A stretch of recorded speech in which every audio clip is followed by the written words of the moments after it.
எல்லோருக்கும் வணக்கம். அடியன் திருச்சி சரவணதேவர் கல்லர் முன்னேற்ற சங்கத்தோட நிறுவன தலைவர் பேசுறேன்.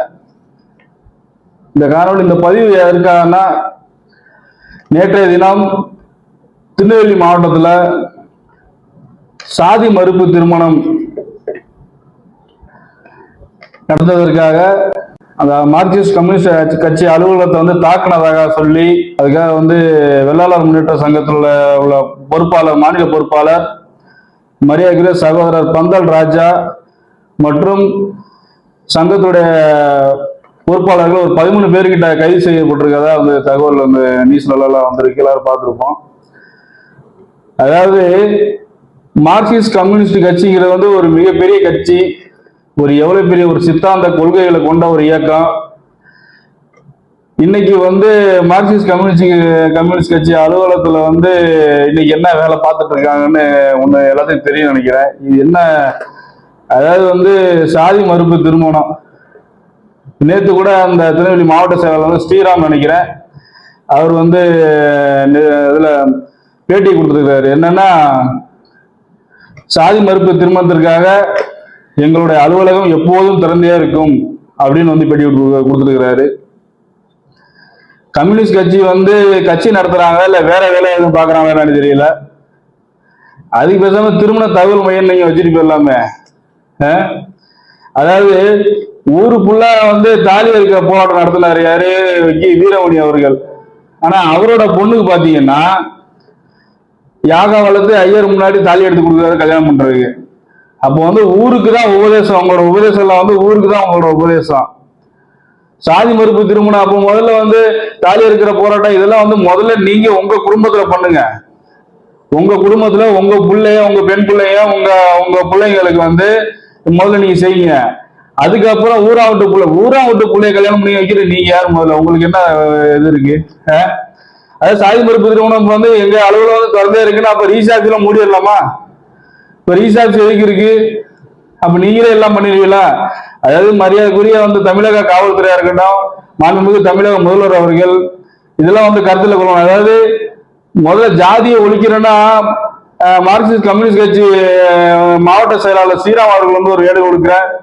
முதல்ல அரசாங்க பதிவேட்டு உங்களால சாதி எடுக்க முடியுமா? பிள்ளை பிறந்தவனே 5 வயசுல கொண்டு ஸ்கூல்ல சேர்க்கும்போது என்ன சாதின்னு தான் கேட்கிறான்.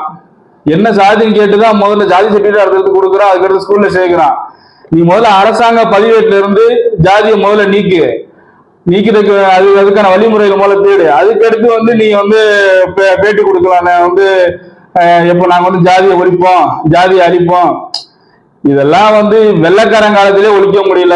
வெள்ளைக்காரன் காலம் மட்டும் கிடையாது, இன்னும் 1 லட்சம் வருஷம் ஆனாலும் ஜாதிங்கிறது மாறாது, ஜாதிங்கிறத ஒழிக்க முடியாது. முதல்ல அரசாங்கம் 2 ஜாதி தான் இருக்கு, ஒண்ணு ஆண் ஜாதி, இன்னொன்னு பெண் ஜாதி. முதல்ல அரசாங்க சர்டிபிகேட் கொடுக்கணும். அரசாங்கத்துல மாற்ற முடியாத வரைக்கும் நீங்க அது வரைக்கும் இங்க வேற எதுவும் நடக்காது. அரசாங்கத்துல முதல்ல கொடுக்க முடியுமா? ஆண் ஜாதி பெண் ஜாதி 2 ஜாதி தான் இருக்குன்னு முதல்ல அரசாங்க சர்டிபிகேட் கொடுக்க முடியுமா?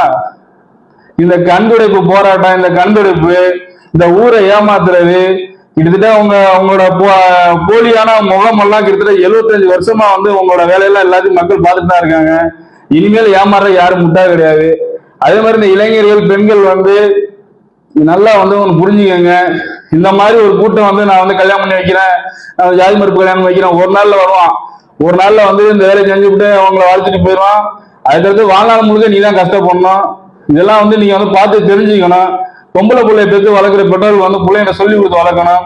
அதே மாதிரி பாத்தீங்கன்னா இந்த இளைஞர்கள் இந்த மாதிரி தவறான பாதைகள், அதாவது உங்களை பெற்று வளர்த்து ஆளாக்கின தாய் தந்தது உங்களை எப்படி கல்யாணம் பண்ணி வைக்கணும்னு எல்லாத்தையும் தெரியும். அது எப்படி, அதாவது ஒருத்தன் பிள்ளைய பெற்று வளர்த்து படிக்க வச்சு ஆளாக்கி கஷ்டப்பட்டு கடைசியில நம்ம பிள்ளைக்கு இப்படி மாப்பிள்ளை பார்ப்போம், இப்படி கல்யாணம் பண்ணுவோம், இப்படி நல்லபடியா வாழ வைக்கணும், நல்லா செய்யணும்னு நினைச்சிட்டு இருப்பான். இது இடையில உங்களை உடனே சாதி மறுப்பு திருமணம் நாங்க பண்ணி வைக்கிறோம், நாங்க இந்த சாதியை காப்பாத்துறோம், இந்த சாதியை ஒழிச்சிருவோம். இதனால உங்களால ஏகப்பட்டவே தெருவில் நிக்கிறான். இந்த சாதி மறுப்பு கல்யாணம், சாதி மறுப்பு திருமணம், அதுல உரிமைப்பட்ட சங்கர் கொலை சங்கரா இருக்கட்டும், அதே மாதிரி அந்த பொண்ணு கௌசல்யா, நீ சாதி மறுப்பு திருமணம் பண்ணி வச்சு என்ன அந்த பொண்ணு நல்லா வாழ்ந்துருச்சா? அந்த பொண்ணு நல்லா வாழ்ந்துட்டு இருக்கா? முதல்ல இந்த மாதிரி இன்னும் என்னட்ட நிறைய சொல்லிட்டு போயிட்டே இருக்கலாம். நீ எத்தனை சாதி மறுப்பு திருமணம் கல்யாணம் பண்ணி வச்சு எத்தனை பேர் நீங்க வாழ்ந்து கொடியிட்டு பறந்துட்டு இருக்கான்? எத்தனை பேர் நல்லா இருக்கா? முதல்ல ஊரா விட்டு தாலில ஊர்ல உள்ளவங்களுக்குலாம் தாலி இருக்குமா போராட்டம் நடத்துறீங்க, ஊர்ல உள்ள பிள்ளைங்க தாலியை கல்யாணம் பண்ணி வைக்கணும்னு நினைக்கிறீங்க. ஆனா நீங்க மட்டும் அந்த வேலை செய்ய மாட்டீங்க. நீங்க வந்து ப்ராப்பரா உங்க சாதி, உங்க வழி, உங்க வம்சாவளியில பொண்ணு கொடுப்ப பொண்ணு எடுப்ப. அது வந்து உபதேசம் வந்து ஊரா விட்டு பிள்ளைல கிடைச்சா உங்களுக்கு. எங்களை மாதிரி ஜாதி சங்கம் இருக்கிற வரைக்கும் உங்களை மாதிரி ஆட்களால இங்க ஒன்றும் கலட்ட முடியாது.